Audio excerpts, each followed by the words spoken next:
Olá, pessoal! Vamos dar continuidade às nossas aulas. Essa refere-se à terceira unidade.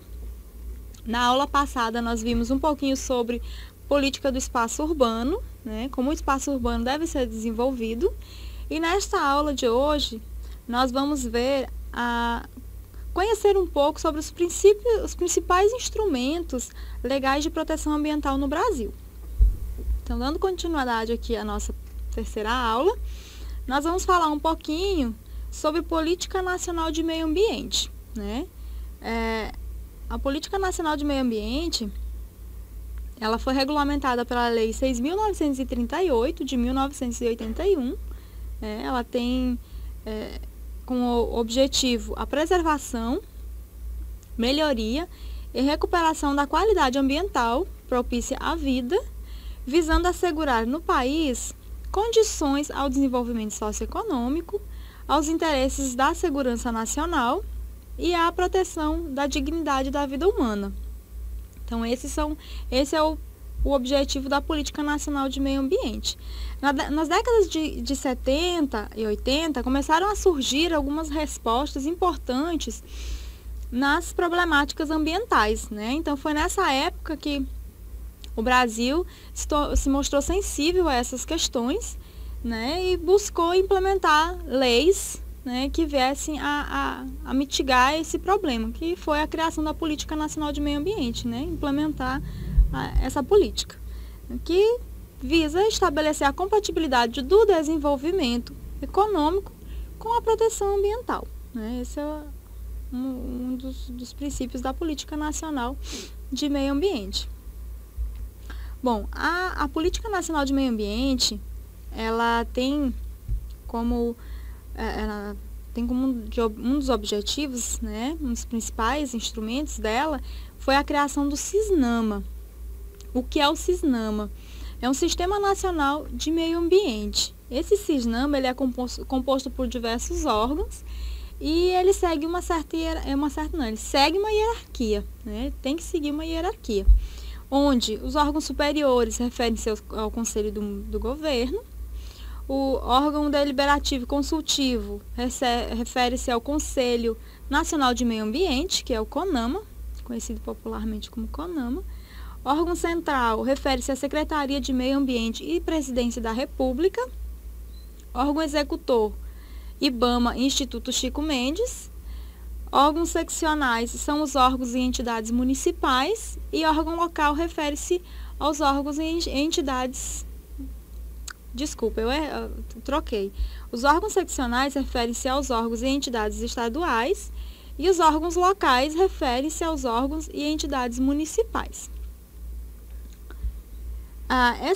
O CISNAMA, ele é orientado por ações descentralizadas. O que são ações? O que significam ações descentralizadas?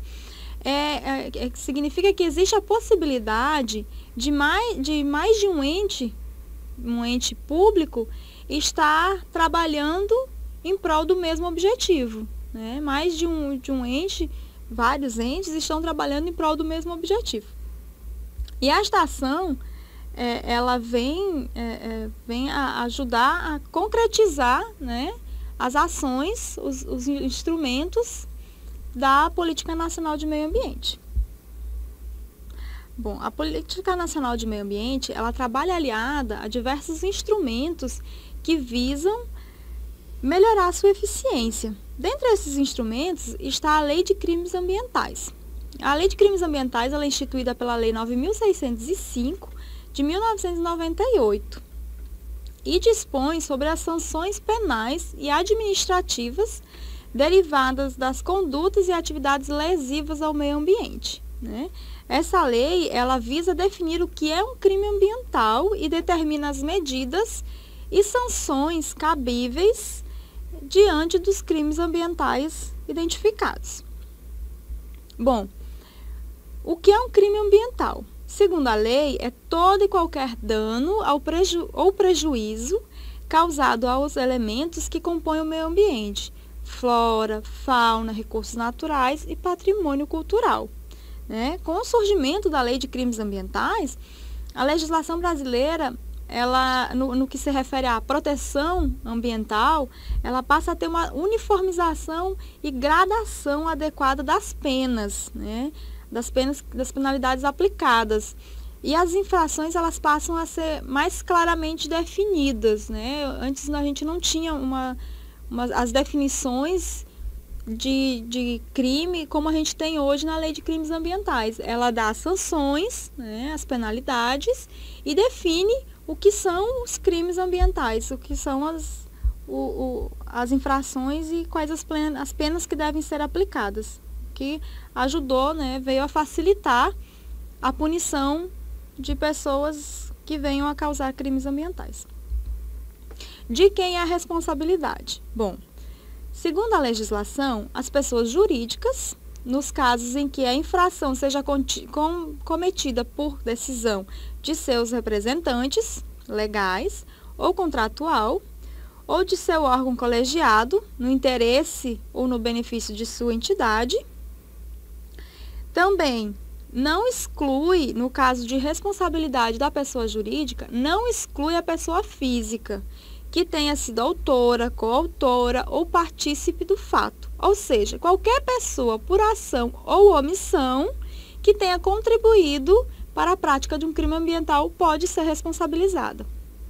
Essa responsabilidade ela pode ser administrativa, civil ou penalmente, né? Pode ser penalizado em uma das três esferas ou nas três esferas, né? As penas previstas pela Lei de Crimes Ambientais, elas são aplicadas de acordo com a sua gravidade. Quanto maior o dano, mais severa vai ser a punição para quem causou aquele dano, né? Então, isso refere-se à responsabilidade pelos crimes ambientais. Passando agora a outro importante instrumento que vem a manter, a dar eficiência à Política Nacional de Meio Ambiente, refere-se à Política Nacional de Recursos Hídricos. Ela foi instituída pela Lei 9.433, de 1997, e criou o Sistema Nacional de Gerenciamento de Recursos Hídricos, com a missão de assegurar a atual e as futuras gerações, aqui vem o princípio do desenvolvimento sustentável, a água em qualidade e disponibilidade suficiente através da utilização racional e integrada da prevenção e da defesa dos recursos hídricos.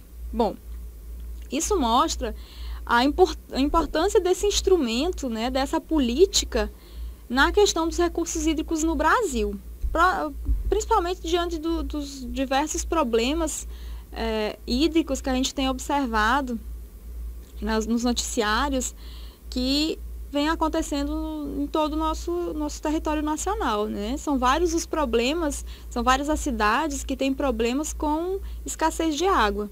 Então, devido a isso, ele é um instrumento muito importante que vem auxiliar, né, a gestão desses recursos, gerir esses recursos com mais qualidade, tentando fazer com que ele seja um recurso que venha para as presentes e que também dure para as futuras gerações, né? Não seja, visto que é um bem natural finito, né? Então, ele tem que ser preservado. Aqui temos uma imagem que mostra o sistema Cantareira, em São Paulo, que foi muito noticiado na televisão, onde o seu nível de água ficou muito reduzido por um período. E isso acabou comprometendo o abastecimento de água de parte da região metropolitana de São Paulo.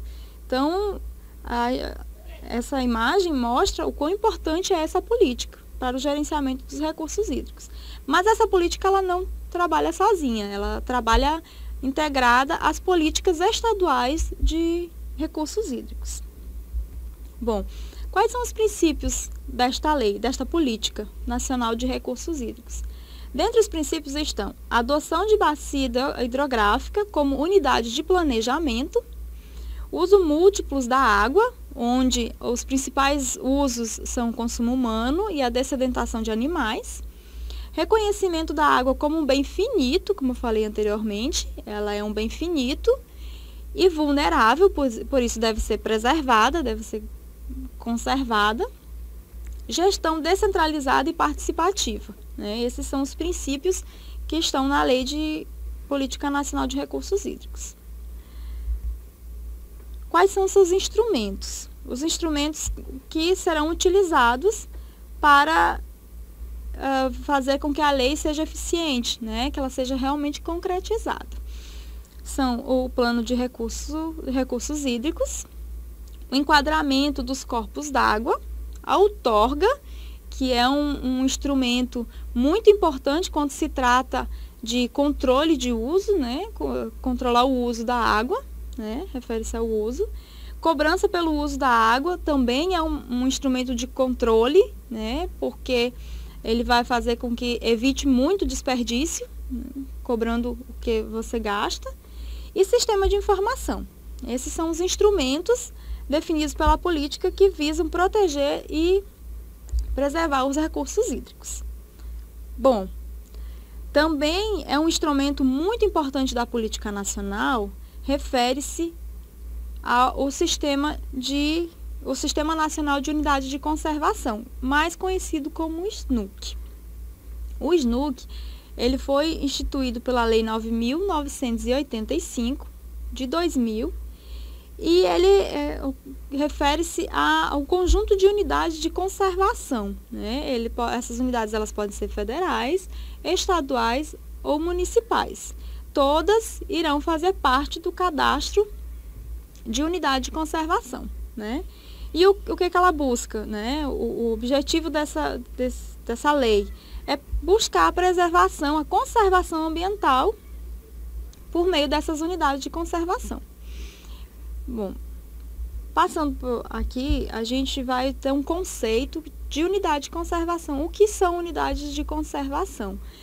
Segundo a lei, é um espaço territorial e seus recursos ambientais, todos os recursos que contém nesse espaço, incluindo águas jurisdicionais, com características naturais relevantes, legalmente instituídas pelo poder público, com objetivo de conservação e limites definidos, sob regime especial de administração, ao qual se aplicam garantias adequadas de proteção. Isso é o que é unidade de conservação, né? Refere-se à unidade de conservação.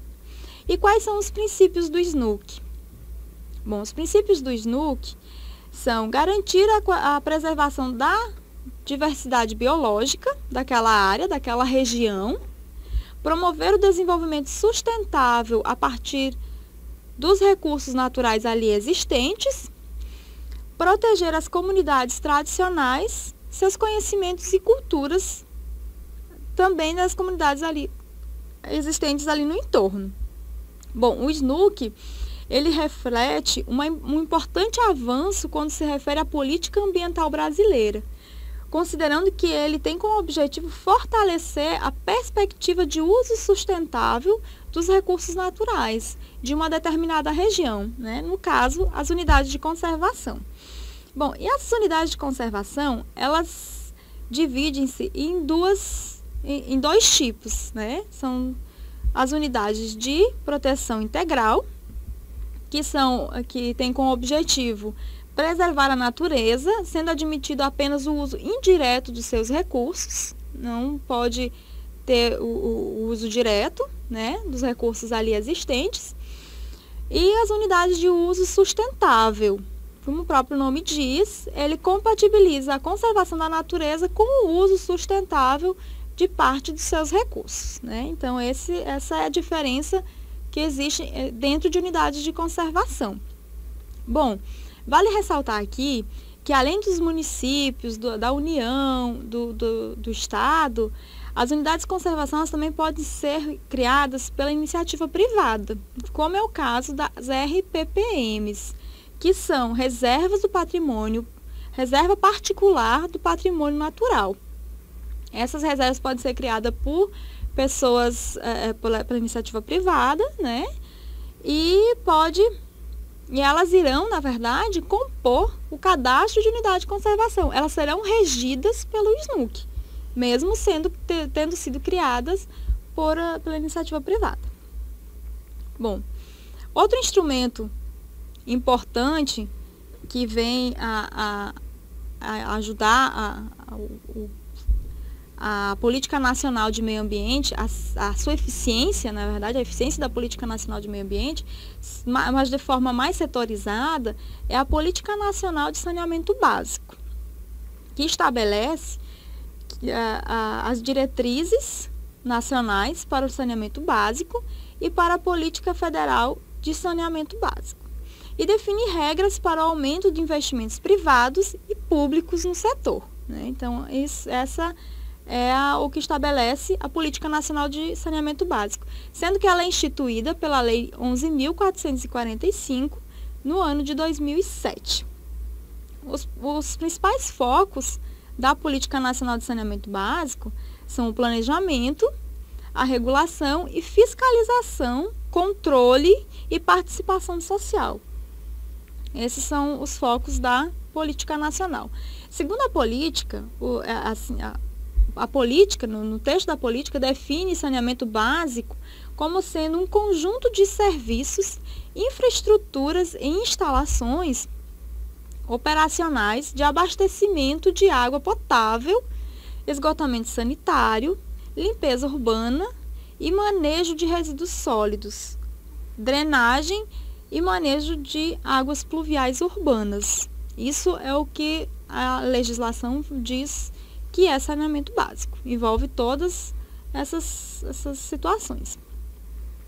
Bom, além de envolver essas questões ambientais que eu citei agora há pouco, o saneamento básico também envolve a questão de saúde pública, né? Porque quando não existe saneamento, a proliferação de vetores de doença é muito maior.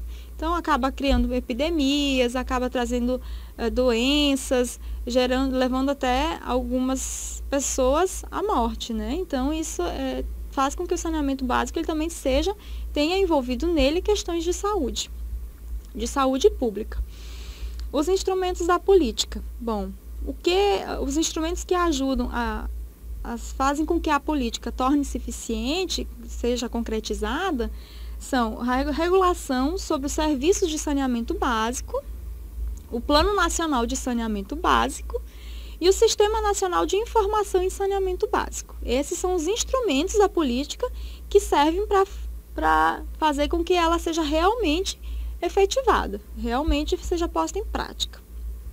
Bom, continuando aqui, outro instrumento que também é muito relevante e que ele trabalha em parceria, sempre interagindo com a Política Nacional de Meio Ambiente, também de forma mais setorizada, é a Política Nacional de Recursos Hídricos. Ele é um instrumento político muito relevante, essa política é um instrumento muito relevante, porque dá definições específicas sobre os resíduos sólidos. Ela é instituída pela Lei 12.305, de 2010. E o que define a Política Nacional de Resíduos Sólidos? Ela é um conjunto de princípios, né? Princípios, objetivos, instrumentos, diretrizes, metas e ações adotadas pelo governo federal, isoladamente ou em regime de cooperação com os estados, Distrito Federal, município ou particulares, com vistas à gestão integrada e ao gerenciamento ambiental adequado dos resíduos sólidos, né? Então, isso é o que se refere à Política Nacional de Resíduos Sólidos. Seus princípios são prevenção e precaução, é o princípio do poluidor-pagador, da ecoeficiência, da responsabilidade compartilhada pelo ciclo de vida do produto, reconhecimento do resíduo como um bem econômico e de valor social, direito à informação e ao controle social, entre outros. A política tem vários princípios, aqui só foram alguns que foram citados. Então, a responsabilidade compartilhada, eu vou ressaltar aqui falar um pouquinho dela, porque ela faz com que os fabricantes, os importadores, os distribuidores, os comerciantes, os consumidores e os titulares dos serviços públicos, eles trabalhem de forma integrada, porque todos são responsáveis pelo ciclo de vida desse produto, né? Todos são responsáveis pelo manejo e pelo ciclo de vida desse produto. Então, o fabricante, o importador, o distribuidor, o comerciante, a sociedade, todos são importantes pelo ciclo de vida do produto, né? do produto que passa a ser resíduo, né? A lei visa melhorar a gestão dos resíduos sólidos com base na divisão das responsabilidades entre a sociedade, o poder público e a iniciativa privada. Ou seja, envolve em suas ações não somente o poder público ou a iniciativa privada. Nós também somos responsáveis pela efetivação da lei. Também somos responsáveis para que essa lei seja realmente efetiva, realmente posta em prática. Todos temos que fazer a nossa parte, né? Então, continuando, falando aqui sobre a responsabilidade, a política menciona que o poder público deve apresentar planos para o manejo correto dos resíduos, né, desses materiais. As empresas compete o recolhimento dos produtos após o uso, por isso que eu falei anteriormente do ciclo de vida dos produtos, quem é responsável, né, pela gestão compartilhada, né? A sociedade cabe participar dos programas de coleta seletiva, incorporar mudanças de hábito para reduzir o consumo e a consequente geração.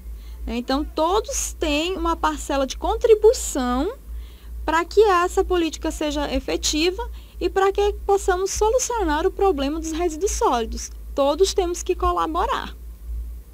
Então, é por isso que a política envolve todos, responsabiliza todos, né? Outro aspecto importante da política refere-se à questão da inclusão social, que é realizada por meio da inserção de catadores de produtos recicláveis em atividades que possibilitem o emprego e renda, né? Então, eles são retirados daquela local onde eles coletavam, né? E passam a ser inseridos em outras atividades que visem o emprego e renda para aquela família. Bom, pessoal, essa foi nossa última unidade. Desejo a vocês bons estudos, participem dos fóruns, realizem as atividades e até a próxima.